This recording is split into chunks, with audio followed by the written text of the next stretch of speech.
Đường xài từ đường coi rồi có từ đã rồi thì bám cùng đó thôi. Hẹn thôi à.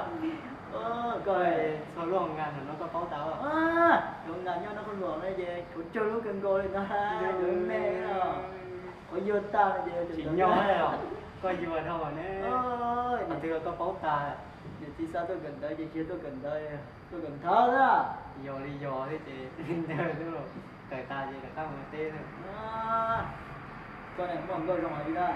Ủa mà chính quá miền không nho cứ sẽ nặng ra. Để tôi phải dừa vì thế mà. Chỉ có đây hơn chứ cứ cái dừa rồi thôi chả đây à.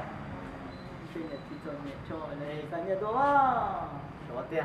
Ở đâu Nhìn cũng mà. sang đấy, đi tàu sông này sang đi ó sẽ.